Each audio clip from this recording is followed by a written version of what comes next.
Assalamualaikum warahmatullahi wabarakatuh.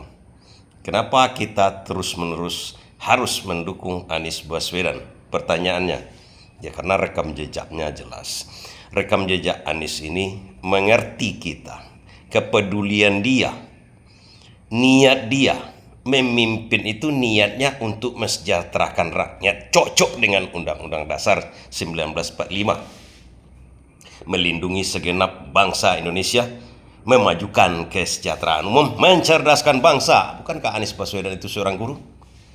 Dia membuat gerakan belajar di seluruh Indonesia, Indonesia mengajar. Itu artinya dia seorang guru, artinya dia seorang pengajar. Sebenarnya kita di seluruh dunia lah itu seharusnya mencontoh. Apa yang harus kita contoh? Seorang pemimpin itu harus seorang guru. Harus seorang guru itu artinya orang yang pintar dari yang dipimpinnya. Apa sih contohnya? Berkutat saya mengatakan harus seorang guru, harus orang yang lebih pintar. Sederhana. Mana yang ditunjuk? Siapa yang ditunjuk orang untuk menjadi imam di sholat? Siapa?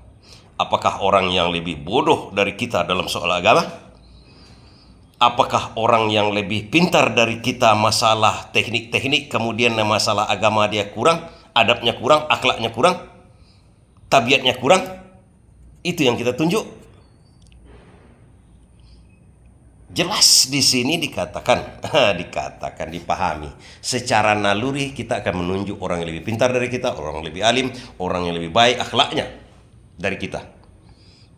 Kalau bisa orang itu bisa mengajarkan kita masalah agama, kan begitu.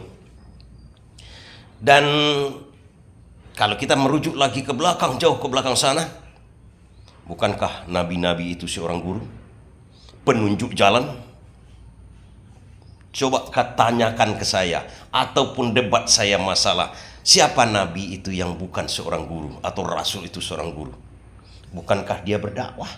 Bukankah dia menerangkan sesuatu kepada umat Nabi Muhammad? Dia adalah seorang guru, memberikan petunjuk, kan jelas di situ. Nah, apa alasan kita tidak memilih orang yang bukan seorang guru?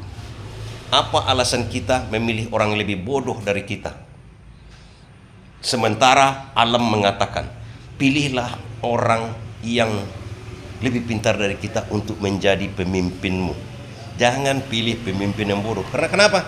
Nanti tindakan-tindakan dia itu tidak mencerminkan kecerdasan, kebodohan malahan, ditipu-tipu orang, diakal-akali orang lain. Siapa yang mengakali dia? Mengakali dia, rakyatnya. Dan juga pilihlah orang yang berakhlak baik, yang beretika baik. Jangan hanya ingin jadi presiden. Jangan hanya ingin jadi pemimpin dengan menipu-nipu, bisa juga dengan melanggar etika misalnya. Tidak.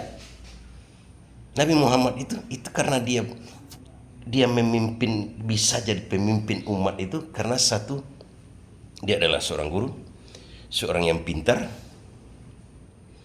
kemudian akhlaknya baik.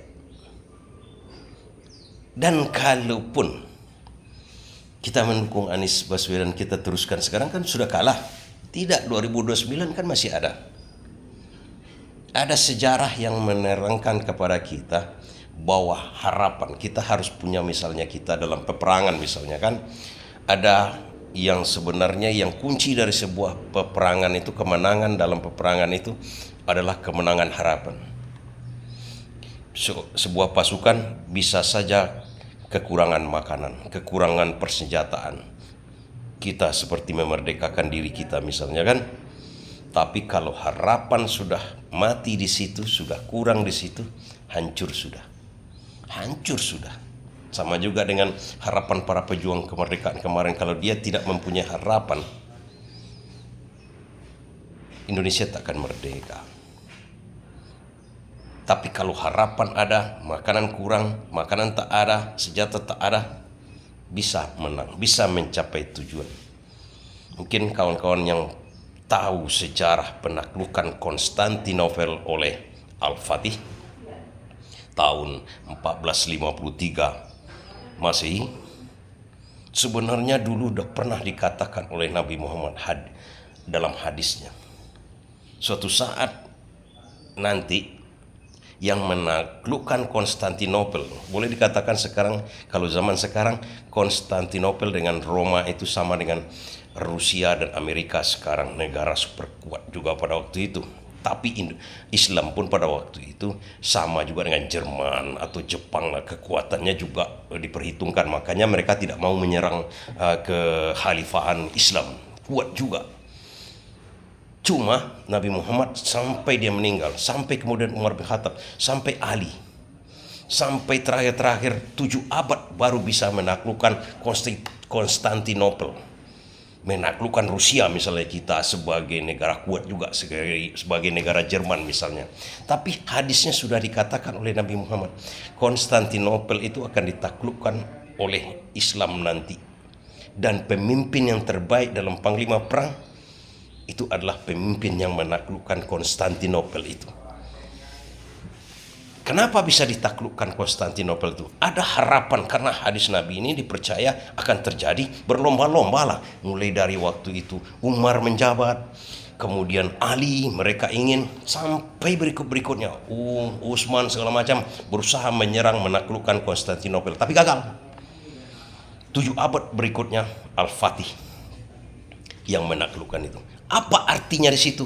Apa yang membuat daya, upaya, semangat yang luar biasa, motivasi yang luar biasa? Ada harapan di situ.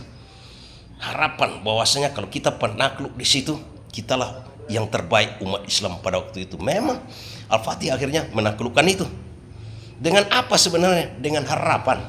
Kekuatan Islam pun tak terlalu sama dengan sekarang ini Rusia dengan Amerika berperang. Rusia kita misalnya Islam, Amerika itu adalah yang negara super kuat juga, tapi bisa ditaklukkan. Itu yang membuat kita mengatakan sekarang kita harus dukung Anies Baswedan terus menerus, karena kita yakin dia yang terbaik, dia yang berniat baik untuk negara ini. Bukan saya mengatakan Prabowo Ganjar tak berniat baik, tapi rekam jejaknya menjelaskan kepada kita. Reklamasi pantai untuk rakyat, menstop reklamasi.